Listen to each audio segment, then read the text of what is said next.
وما کان لنبی ان یغل، کسی نبی کے لیے جائز ہی نہیں کہ وہ خیانت کر جائے. یغل کا لفظ جو ہے غین لام لام سے ہے، خیانت یعنی مطلقاً خیانت کے لیے استعمال ہوتا ہے. مطلقاً کا کیا مطلب ہے؟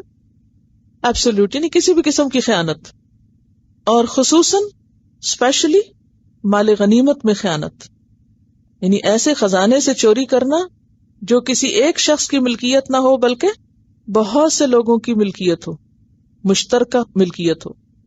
تو کسی نبی کے لیے جائز نہیں کہ وہ خیانت کر جائے، کہ وہ کبھی کوئی چوری کرے یا کوئی چھپائے یا وہ خیانت کرے. اب اس چیز کا کیا تعلق پچھلی آیات سے؟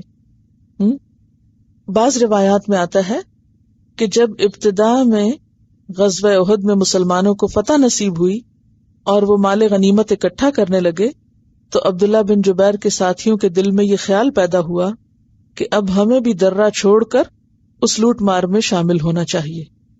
فکر کیا ہوئی تھی؟ وہ کیوں اترے تھے وہاں سے؟ کہیں ایسا نہ ہو کہ ہمارا حصہ ہی نہ لگے اور ہم پیچھے رہ جائیں تو ہم جا کے خود ہی سمیٹیں. کیونکہ دور جاہلیت میں ایسے ہی ہوتا تھا. کیا کہ جب جنگ میں لوگ جاتے تو جس کے ہاتھ جو لگتا تھا اسی کی ملکیت ہوتا تھا. اسلام نے آ کے کیا کیا کہ سوئی دھاگا بھی اگر کسی کو میدان جنگ میں ملا ہے، حقیر سے حقیر چیز بھی، تو وہ کیا کرے؟ لا کے ایک جگہ جمع کرے اور پھر جو اللہ نے حصے مقرر کیا اس کے مطابق اس کو تقسیم کیا جائے. یعنی کوئی خود سے آپا داپی کر کے خود سے خود نہیں چیزیں سمیٹ سکتا تھا، وہ سب کو مشترکہ ہوتا تھا کیونکہ کاز ایک ہے، مشن ایک ہے. اب وہ درہ چھوڑنے کا سبب جو چیز بنی تھی وہ یہ گمان تھا کہ کہیں ہمارا حصہ نہ رہ جائے.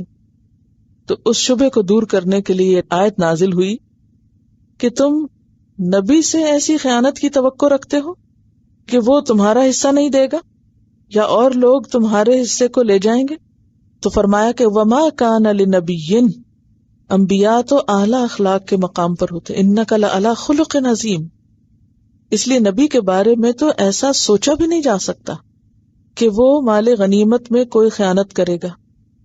ومن یغلل، اور جو بھی خیانت کرے گا، یعنی نبی تو نبی کے بعد کوئی اور بھی جو خیانت کرے گا تو اس کا انجام کیا ہوگا؟ یأتی بما غل یوم القیامہ، وہ لے کر آئے گا جو بھی اس نے خیانت کی ہوگی قیامت کے دن. قیامت کے دن وہ اس کے سر پہ لدا ہوا آئے گا، وہ اس کو اٹھا کے لانا پڑے گا. حضرت عبادہ بن صامت سے روایت ہے کہ نبی صلی اللہ علیہ وسلم نے انہیں زکوٰۃ وصول کرنے کے لیے مقرر کیا. کس کے لیے؟ زکوٰۃ اکٹھی کرنے کے لیے. اور فرمایا اے ابو الولید، اللہ سے ڈرتے رہنا، قیامت کے روز تم اس حال میں نہ آنا کہ تم اپنے کندھوں پر اونٹ اٹھائے ہوئے آؤ جو بل بلا رہا ہو، یا اپنے کندھوں پر چوری کی گائے لیے ہوئے آؤ جو ڈکار رہی ہو، یا بکری اٹھائے ہوئے آؤ جو ممیا رہی ہو. کہ لوگوں کے مال میں سے اگر ایک چیز بھی چرا کے کہیں گھر میں ڈال دی تو کیا ہوگا؟ یأتی بما غل یوم القیامہ، وہ چیز ایز اٹ از ساتھ آئے گی بندے کے، وہ اس کے کندھوں پہ سوار ہو کے. اگر آپ خود سوچے اونٹ کسی کے کندھے پہ سوار ہو اور وہ چیخ بھی رہا ہو، بلبلا رہا ہو، بول کے بتا رہا ہو میں ہوں چوری کا اونٹ، گائے جو ہے ڈکار ڈکار کے کہہ رہی ہو میں چوری کی گائے ہوں، بکری ممیا کے لوگوں کو شور کر رہی ہو دیکھو لوگو یہ شخص تھا اس نے مجھے چرایا تھا مال غنیمت، یا بیت المال میں سے. فرمایا ایسا نہ ہو، ڈرنا اس مال کے بارے میں، کیونکہ یأتی بما غل یوم القیامہ، قیامت کے دن وہ مال اس کو سامنے لا کے رکھنا پڑے گا. پھر کیا ہوگا؟ ثم توفی کل نفس ما کسبت، پھر پورا دیا جائے گا ہر شخص کو جو بھی اس نے کمائی کی ہوگی. کیا کمائی کی ہوگی؟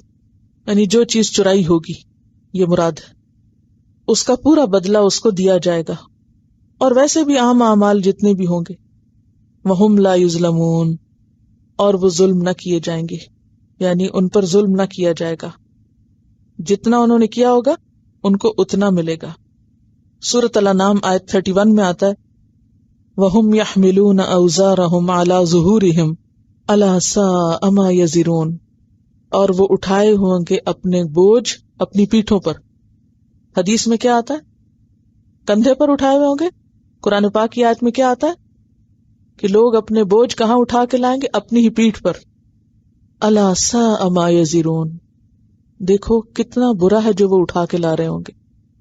ذرا سوچیں قیامت کے دن کس قدر شرمندگی کی بات ہوگی کہ انسان کا چوری کیا ہوا مال اس کے کندھوں پہ اور اس کی پیٹھ پہ لدا ہوا ہو اور وہ بول بول کے لوگوں کو بتا رہا ہو.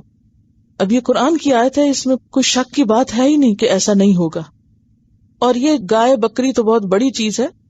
سورۃ لقمان آیت 16 میں آتا ہے، یا بنیا، حضرت لقمان نے اپنے بیٹے سے کہا تھا کہ اے بچے، اے بیٹے، انہا ان تکو مثقال حبۃ من خردل، رائی کے دانے برابر بھی اگر کوئی چیز ہوگی، فتکن فی صخرۃ، وہ کسی چٹان میں رکھی ہوئی ہوگی.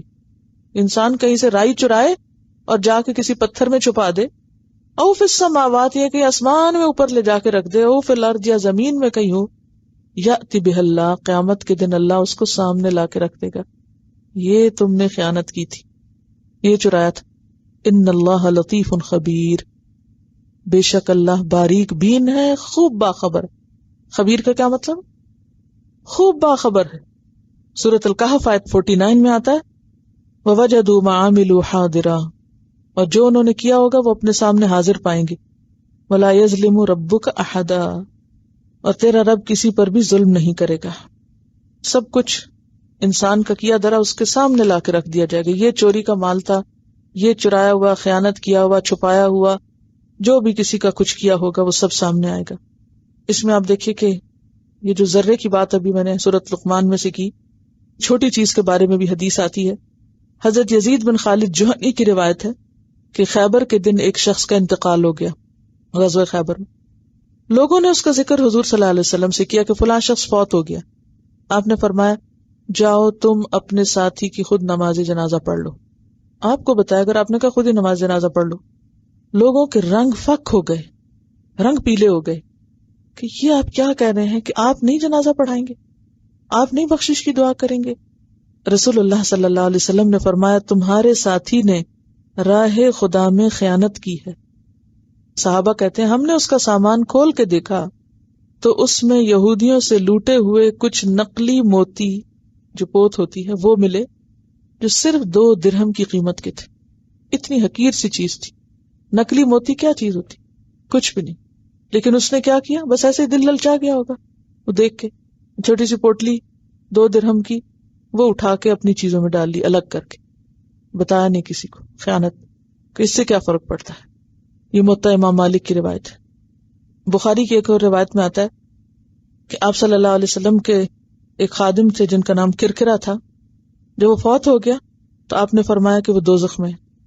لوگوں نے جا کے اس کا سامان دیکھا تو اس میں ایک عبا ملی جو اس نے خیانت کی تھی، چھپا کے رکھ لی تھی. عام طور پر ایسا ہوتا نا، نوکر چاکر لوگوں کی عادت کیا ہوتی، گھر میں کام کاج کیا اور چھوٹی موٹی چیزیں اٹھا کے الگ چھپا لی. اب آپ دیکھیے کہ غل کو سمجھیے، غلول کو سمجھیے، پوائنٹ وائز دیکھیے. نمبر 1 کیا ہے؟ مطلق خیانت، کسی بھی قسم کی چوری، لفظی معنی. نمبر 2 خصوصاً مال غنیمت میں. مال غنیمت کون سا تھا؟ جو جنگ کے بعد ہاتھ آئے، یہ خصوصی معنی غلول، اس کی خیانت. نمبر 3 بیت المال کی چوری. مال غنیمت کی چوری اتنی بڑی چوری کیوں ہے؟ کیونکہ وہ سارے لشکر کا حق ہے. ٹھیک ہے نا، وہ کسی ایک شخص کا حق نہیں تھا. وہ 2 درہم کے موتی چرانا، وہ کس کے تھے؟ سب کے تھے، سب کا حصہ تھا اس میں. لہذا کوئی بھی ایسا مال جو لوگوں کا مشترک مال ہو، جس میں ایک شخص کا نہیں سب کا حصہ ہو، جو سب کے لیے ہو، جو سب کے فائدے پہ لگنا ہو، جو سب کے فائدے پہ خرچ ہونا ہو، یا جس کا کوئی ایک شخص مالک نہ ہو بلکہ سب مالک ہوں. سمجھ رہے؟ یہ بہت اہم نقطہ ہے سمجھنے کا. بیت المال وہ مال کا گھر جس کا مالک کوئی ایک شخص نہ ہو بلکہ بہت سے لوگ مالک ہوں. اب اس میں آپ دیکھیے کہ مثلاً آج سے میں ریلیٹ کروں گی اس کو. اب پہلے آپ اس نقطے کو سمجھیے کہ مال غنیمت کی چوری بدترین چوری کیوں؟ کیونکہ وہ سب کا حق مارا گیا، پورے لشکر کا حق تھا وہ. ٹھیک ہے. اب آپ دیکھیے کہ بیت المال کی چوری بیت المال کیا ہوتا ہے؟ جس میں سب کا اکٹھا مال ہوتا ہے، مثلاً ڈونیشنز، کسی مسجد کی ڈونیشنز، کسی مدرسے کی ڈونیشنز، کسی ادارے کی ڈونیشنز، محکمہ اوقاف کے اموال، حکومت کا خزانہ۔ حکومت کا خزانہ کسی ایک شخص کا تھوڑی ہوتا ہے، کس کا ہوتا ہے؟ عوام کا ہوتا ہے نا۔ اسی طرح کسی ادارے کا مال کس کا ہوتا ہے؟ کسی ایک شخص کا ہوتا ہے، کس کا ہوتا ہے؟ سب کا ہوتا ہے۔ کسی مسجد کے لیے جو بھی ڈونیشن اکٹھی ہوئی وہ کس کی ہوتی ہے؟ سب کی ہوتی ہے۔ اب اس مال میں سے اگر کوئی بڑی چیز تو چھوڑیں، چھوٹی سی چوری بھی کرتا ہے یا اس سے غفلت برتتا ہے تو وہ بہت بڑی چوری شمار ہوتی، بہت بڑی خیانت۔ ایک ابا کے پیچھے اپنی جنت کھو دی، 2 درہم کے موتیوں کے پیچھے اپنی عاقبت برباد کی۔ یہاں آپ صلی اللہ علیہ وسلم ابو الولید کو کیا کہہ رہے ہیں؟ جو کہ زکوٰۃ کا مال بھی ایک طرح سے ڈونیشن ہی ہے نا، اکٹھا ہو گیا۔ زکوٰۃ کے مال میں کیا کہہ رہے ہیں کہ دیکھو کوئی بکری نہ اٹھا لینا کسی کی، یعنی لوگ اللہ کے راستے میں دے، فی سبیل اللہ وہ بکری دیں، اور تم کیا کرو؟ اپنے گھر چھوڑ دو، جا کے اپنے ذاتی استعمال میں اس کو لے آؤ، ذاتی فائدہ اس سے اٹھانے لگو، تو وہ آخرت کے خسارے کا سبب ہے، سخت نقصان کا سبب ہے۔ کیوں؟ اس لیے کہ نمبر 1 تو چونکہ وہ کسی ایک کا ذاتی مال ہی ہوتا ہے نا، اپنے ذاتی مال کے لیے ہم کیا کرتے ہیں؟ بہت کیئرفل ہوتے ہیں، اپنا بیگ ہر وقت سنبھال کے رکھتے ہیں، اپنا اکاؤنٹ، اپنی ہر چیز کا خود خیال کرتے ہیں۔ لیکن جو فی سبیل اللہ اللہ کا مال ہوتا ہے تو بعض اوقات اس کی وہ کیئر نہیں ہوتی، کیا سوچ کے ہاں بس ٹھیک ہے نا، اللہ کا مال ہے، اللہ حفاظت کرے گا۔ نہیں، اگر آپ کے ہاتھ میں ہے، آپ کی ذمہ داری میں، تو آپ کی پوچھ ہے۔ اور اس میں دوسری چیز یہ بھی بڑی اہم ہے کہ جس شخص نے جس کام کے لیے کوئی ڈونیشن دی ہو اس کو اسی کام میں لگنا چاہیے، دوسرے کام میں نہیں لگنا چاہیے۔ مثلا اگر کسی نے ڈونیشن دی ہے کہ آپ اس سے کنواں کھدوا دیں مثال کے طور پر، تو اب آپ کو کیا کرنا پڑے گا؟ کنواں ہی کھدوانا پڑے گا۔ کیوں؟ اگر آپ نے اس کو کسی اور میں لگا دیا تو یہ بھی خیانت ہوگی۔ اگر کسی نے کہا کہ اس سے کسی یتیم اور مسکین کو کھانا کھلا دیں تو اب آپ کو کیا کرنا پڑے گا؟ وہی لگانا پڑے گا۔ اگر کسی نے کہا کہ اس سے فلاں بلڈنگ بنوا دیں تو آپ کو بلڈنگ میں ہی لگانا پڑے گا۔ آپ اپنی مرضی سے کیا نہیں کر سکتے؟ اسے تبدیل نہیں کر سکتے۔ اور اگر آپ وہ ذمہ داری نہیں اٹھا سکتے تو آپ اس مال کو واپس لوٹا دیں، یا آپ اسے انفارم کر دیں بھئی یہ ممکن نہیں ہوا، اگر تم اجازت دو تو میں اس کو یہاں اور یہاں کر دوں، اور اگر وہ اجازت دے تو ٹھیک، ورنہ اپنا مال واپس لے جائے۔ کسی کی خاطر ہم اپنی عاقبت کیوں برباد کریں؟ ہم اپنی آخرت کو کیوں خسارے میں ڈالیں؟ لہذا دوسری طرف آپ دیکھیں کہ جو شخص کسی بیت المال کا ذمہ دار ہوتا ہے، یعنی لوگ اس کے پاس ڈونیشن جمع کرتے ہیں اور وہ فی سبیل اللہ صحیح جگہ پر لگاتا ہے، تو آپ کو پتا ہے اس کا اجر کتنا ہے؟ صدقے کا اجر ہے۔ جتنا لگانے والے کو ملے گا نا، اس کے ہاتھ سے جہاں لگ رہا ہے اس کو بھی اتنا ہی اجر ملے گا، حالانکہ اس کا اپنا ذاتی مال نہیں، وہ صرف ایک کیشیئر ہے، وہ صرف حق کے ساتھ اس کو خالی کر رہا ہے۔ تو کیشیئر کو بھی صدقے کا ثواب ملتا ہے، یعنی اجر بھی اتنا زیادہ ہے، اور دوسری طرف سزا بھی اتنی زیادہ ہے اگر کوئی شخص اس کو مس یوز کرتا ہے۔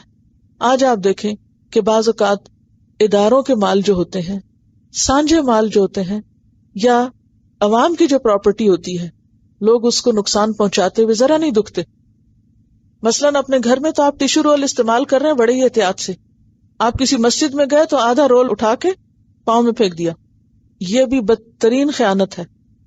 آپ نے اپنے مال کے ساتھ تو بہت ہی سنسیئرٹی کی، اور جب دیکھا یہ تو مسجد کا مال ہے، لوگوں کے فنڈز ہیں، پبلک فنڈز ہیں، جیسے چاہو ان کو مس یوز کرو، یہ بھی غلط ہے۔ اپنے گھر میں تو کوئی گندی چیز کہیں نہیں پھینکیں گے، کسی مسجد جائیں گے، کسی مدرسہ جائیں گے تو کہیں گے یہ کون سا ہمارا ہے؟ کوئی جلتا ہے تو جلے، گندا ہوتا تو ہو، خراب ہوتا تو ہو، ہمارا کیا ہے؟ کون سا ہمارا ہے؟ تو جو چیز میری ہے وہ تو میری ہے، لیکن جو چیز ہماری ہے وہ اس سے بھی زیادہ بڑی ذمہ داری ہے، اس کی حفاظت۔ تو یہاں پر کیا فرمایا جا رہا ہے؟